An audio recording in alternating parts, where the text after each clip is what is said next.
이렇게 경기 부진이 이어지면서 여당과 정부 그리고 청와대는 추경안 통과를 거듭 촉구했습니다.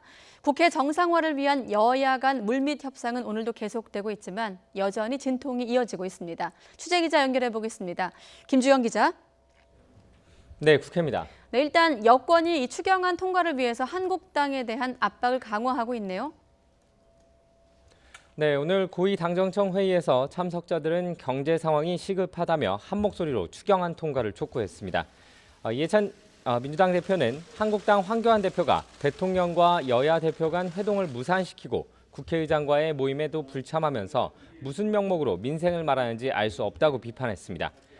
이낙연 국무총리도 재난 복구 지원과 경제 활성화를 위한 추경안을 제출한 지 한 달 반이 지났다며 고통을 겪는 국민과 기업들이 추경을 기다리는데도 외면하는 것은 무엇을 위한 정치인지 모르겠다고 지적했습니다. 국회는 몇 달째 문을 열지 않고 있습니다. 답답한 마음에 호소드립니다. 국회를 열 것이냐 말 것이냐가 정치의 가장 중요한 의제처럼 되어 있는 나라가 지구상에 대한민국 말고 또 있는지 저는 알지 못합니다. 김수현 청와대 정책실장 역시 미중 무역 갈등이 심상치 않은 상황에서 청와대와 정부도 수출 지원 대책, 규제 혁신 등으로 노력할 테니 국회도 추경 처리 등으로 도와달라고 호소했습니다. 이에 대해 자유한국당 황교안 대표는 경제정책 실패의 책임을 야당과 추경 탓으로 돌리고 있다고 반박했습니다. 그러면서 세금을 퍼부으면 경제가 살아나겠느냐며 정부가 제출한 추경안에 반대 입장을 굽히지 않았습니다. 경제를 잘 운용을 하면 추경이 필요하지 않게 되는 것이 그 원칙 아니겠습니까? 그것이 되고 안 되고에 따라서 경제가 흔들리고 그럴 것 같으면 경제를 전체적으로 잘 운영한 것입니까?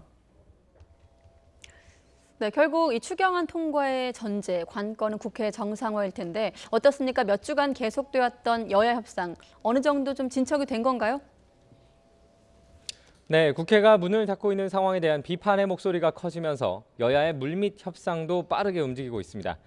더불어민주당 박찬대 원내대변인은 오늘 오후 기자들과 만나 드디어 협상에 진전이 있었다고 설명해 기대감을 높이기도 했는데요.